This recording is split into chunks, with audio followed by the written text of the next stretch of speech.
So, as per the title, this video, which is the first proper video I've made, is going to be about mechanics. You should know about the game if you're completely new to the game.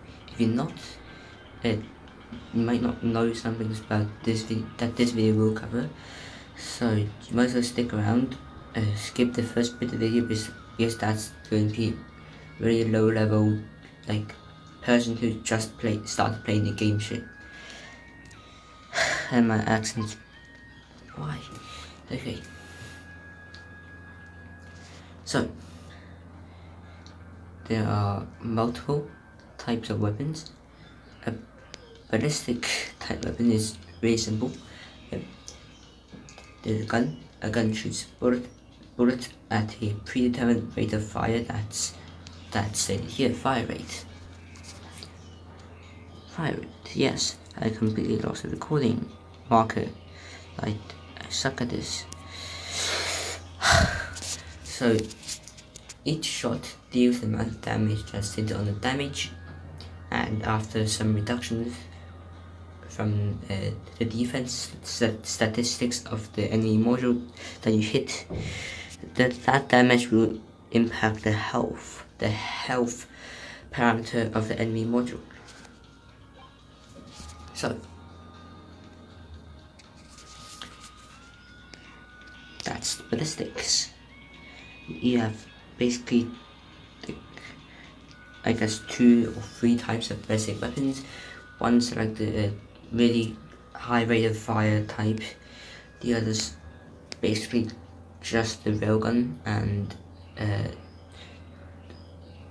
the shotguns, which are single, like you fire once in a while, but that does a heck of a lot of damage.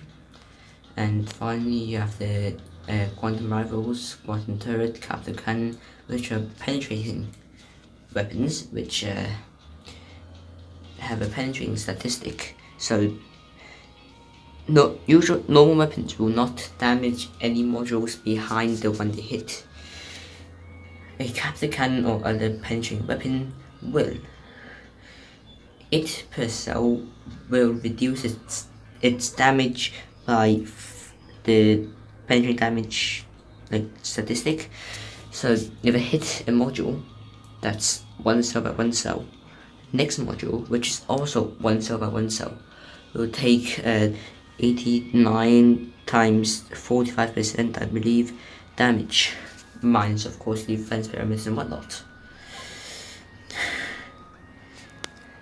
Missiles are just like ballistics, except they have a flight time during which they can be shot down by point defense modules, and also they have a rocket. They have an explosion radius.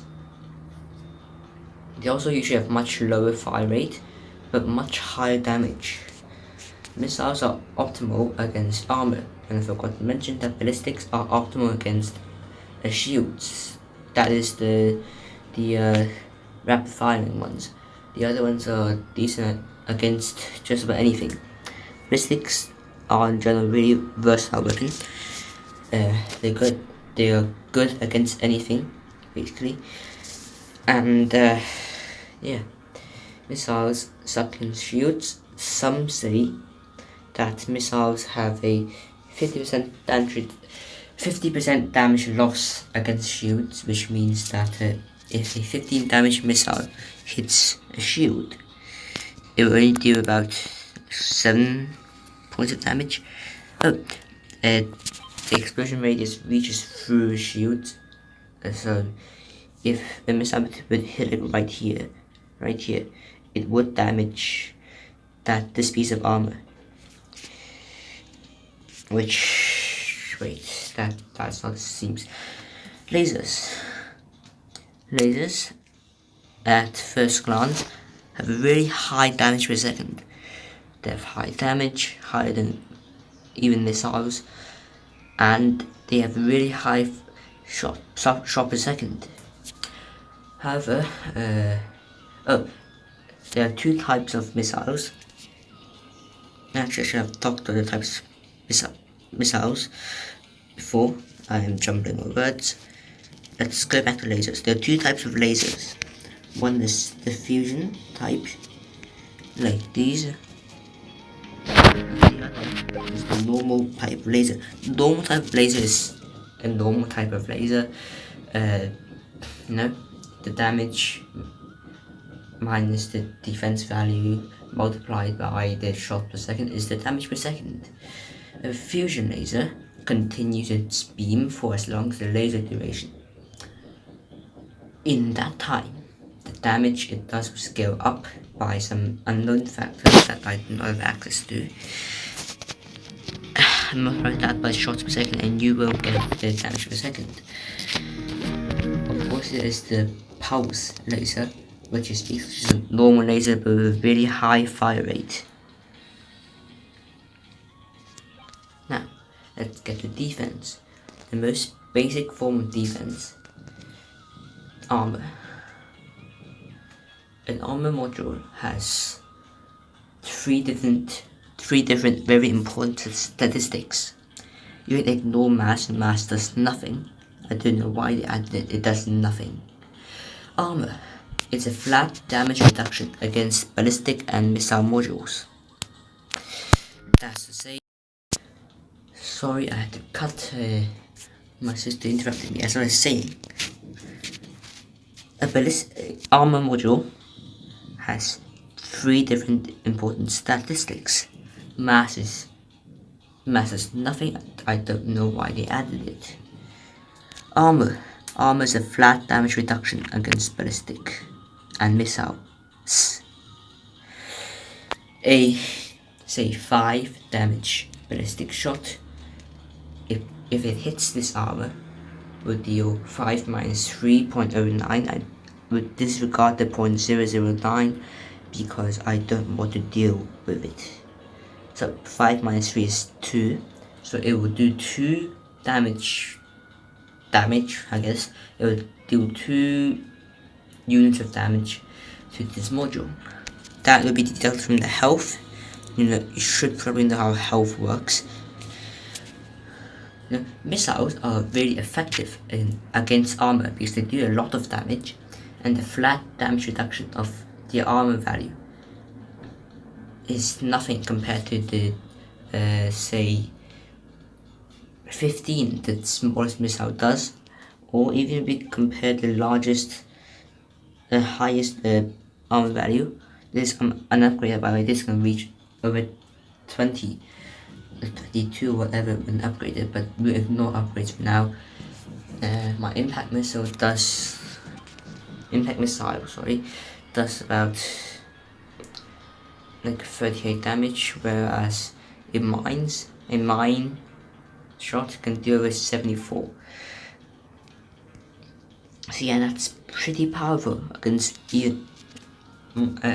armor, which maximum only has like. So let's compare unupgraded values first, because you can also upgrade mine's damage.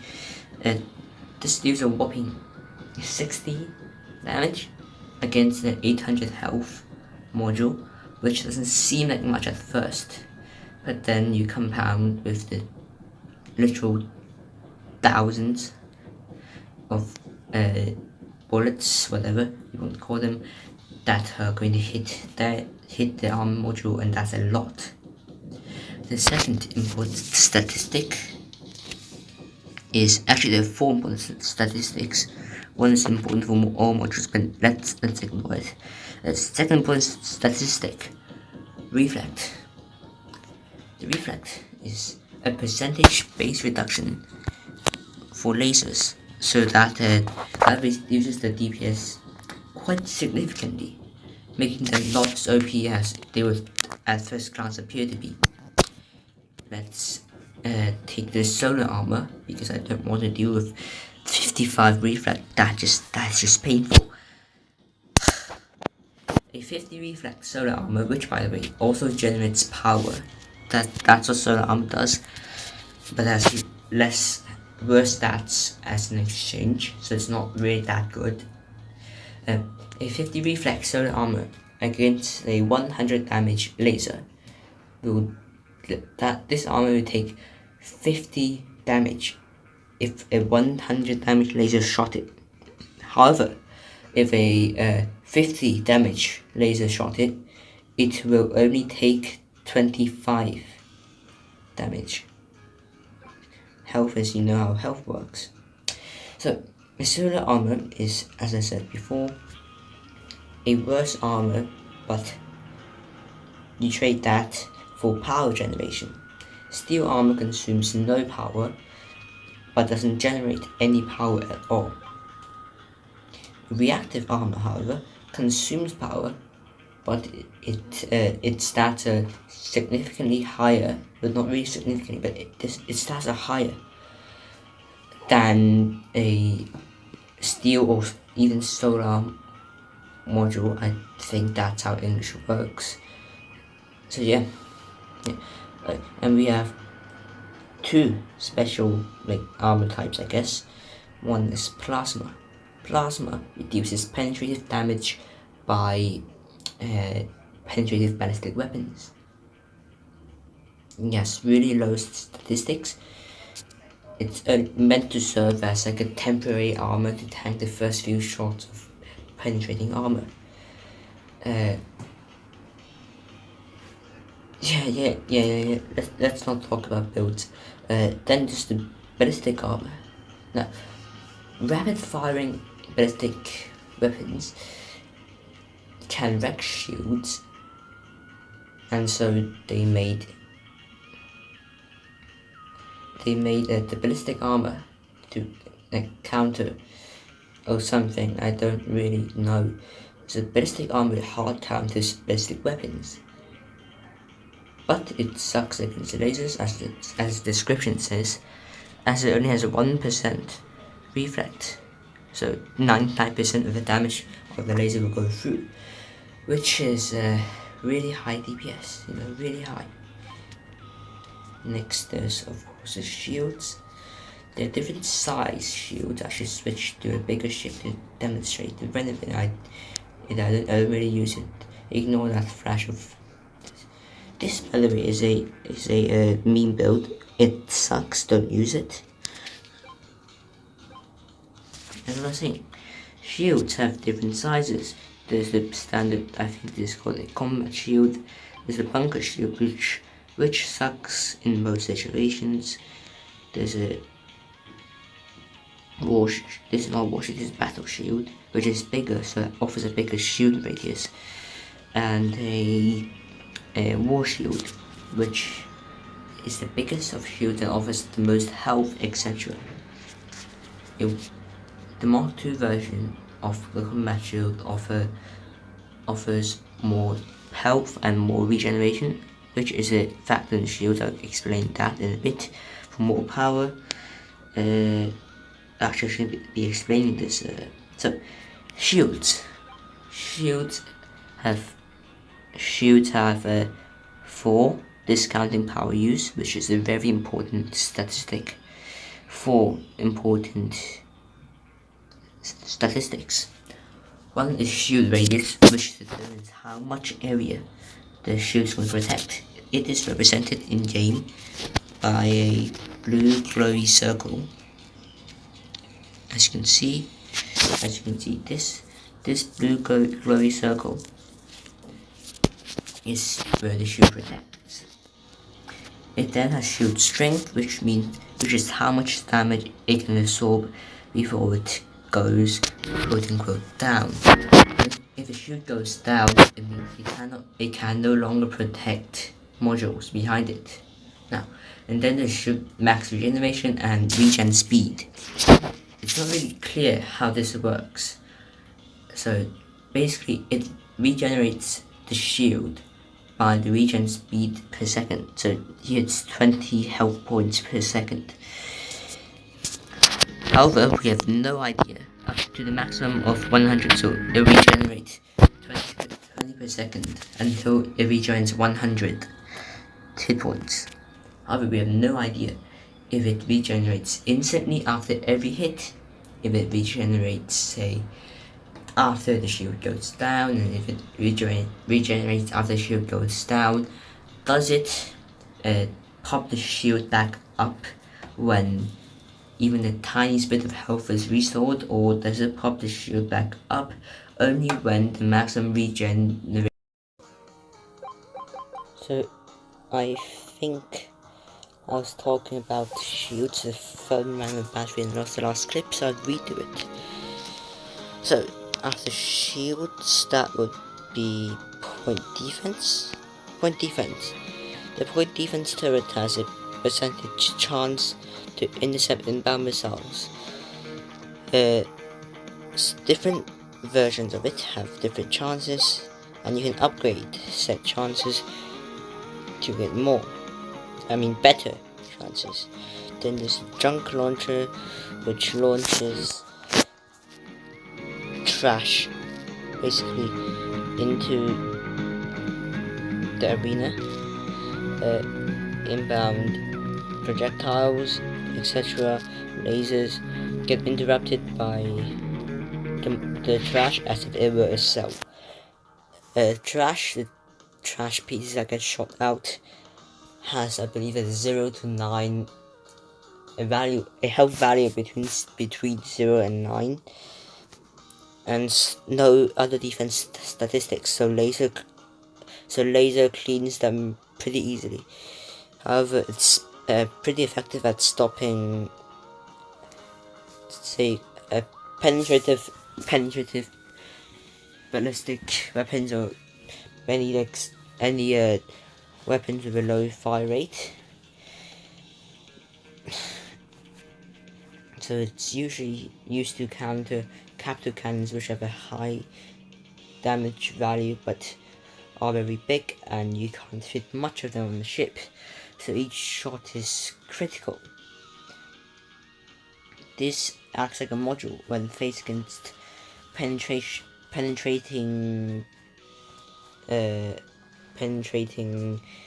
bullets, so it will lower the damage by a considerable amount. Against missiles, it's quite effective, but if you spam said missiles, its effectiveness reduces. And then engines. This is thrust. There are two main statistics of engines. That is, or rather, ion and vector drives. Those are the thrust power and turn power. Thrust lets your ship move faster. Your AI pilot can do whatever the fuck it wants with that. Turn power lets said pilot turn to face the enemy main ship faster. Also, I'm not so nervous in these clips now that I'm proud of myself. So the larger the engine, the higher these thrust and turn powers are.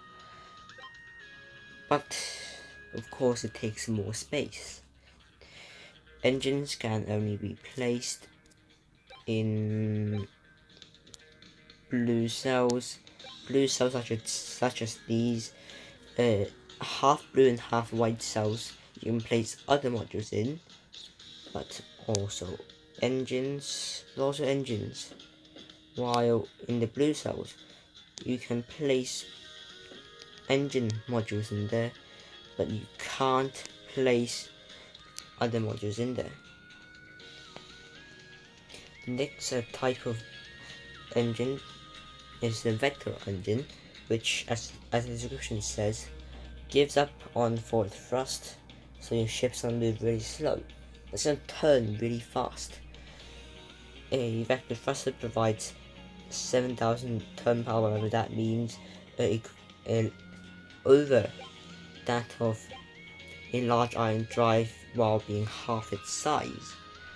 And actually, I think two Vector Mark IIs are way better than one grand iron drive, while still being smaller. Next, there's the Afterburner. The Afterburner boosts turn and thrust for a bit. It usually allows you to turn to face immediate threats inside armors, usually scarce.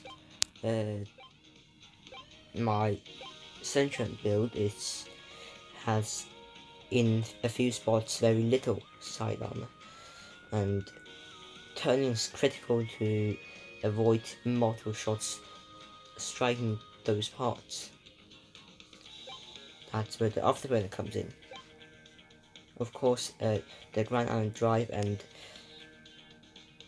the, well, I was going to say Vector engine, but apparently I don't have that. Uh, on the Wraith, this is one of the many fusion turret builds. 2 vectors. On my usual build, I have 1 vector, 1 Afterburner, and 1 warp engine, also on Grand Iron. This allows for warp, which is critical to most builds, while having an Afterburner to turn better. And vectors and Grand Irons are just there to help with general movement. This, by the way, is not my build. It's a build I made by, I believe, Smash a Lot. I just added more front armor to it because I had mods, and at that time I don't think he did. But he's much better player than me. Yes, I believe better modules, better ships, better upgrades.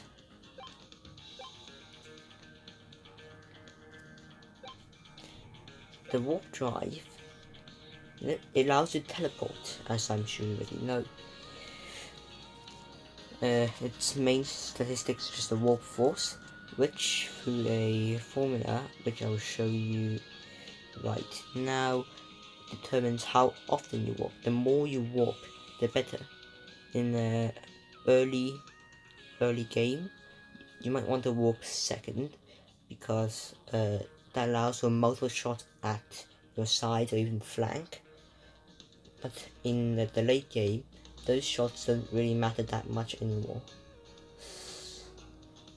because the vectors and Afterburners and also the iron engines will turn quickly back to the front, and the usual weapons and usually this side armor nearly everywhere, and the usual weapons that are used at high levels aren't really affected that much by the armor statistic, which is the only thing that varies usually between side armor and front armor apart from health. So I'm going to show you the warp formula and cut it right here. Now, a friend of mine, Cardinal, sent this over from Reddit. This is the warp speed equation. I've yet to determine what the hell comma means in this situation, but the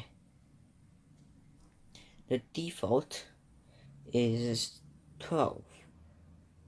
It says, actually the more warp engines you install, the higher the warp factor.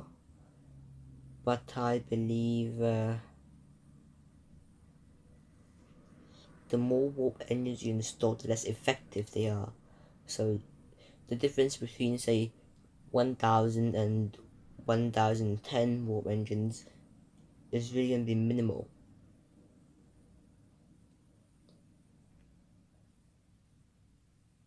Also, it says warp time interval does not depend on ship energy or ship mass, which is true. You don't warp faster if you have an absurd amount of excess energy, or if you have a lighter / heavier ship. However, if your ship depowers during the time you charge up for warp, the warp charge will fail, and thus delay your warp by a bit. It's a technique used in the lower levels, to induce second warp, but I've never found much success with it. Yes, ignore my cringe as fuck name. I forgot to say that in the beginning, and yeah, I should change my profile picture back, but I can't be bothered.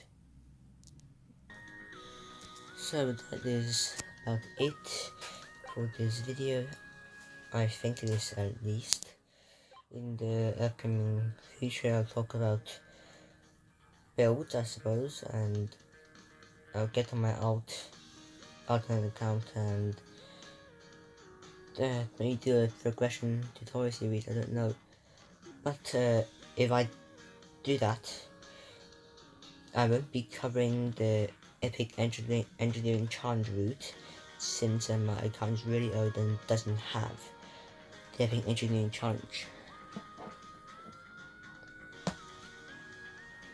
If you want like extra help, not just a one-way conversation of help, or actually anything, I haven't covered any questions, or hell, even if you have all the questions answered, you should really go join Discord, because that is where I learned all my stuff, and it is currently quite active.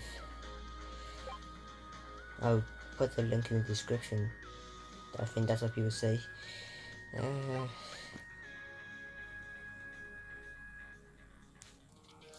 And I really don't know how long I've hesitated with this.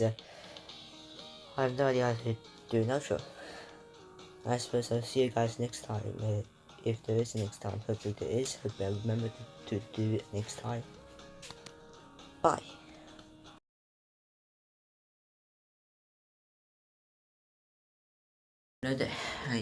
Fuck. I don't know if you can tell, I am very nervous about this. So, today we are going to talk about mechanics of the game. Things I think that fit in with the game. Yes, mechanics. So first up is weapons. Weapons. If you're really low level, you might have access to chain gun, Vulcan cannons to about up to say Dragon Mark II, or missiles up to mines, etc. Lasers up to, I don't know, fusion laser. So the best low level combination of weapons on the ship is ballistic and missile. Let me get the ship I can show you on. Yes, ignore the I don't need this. Yes. So to break shields, a chain gun is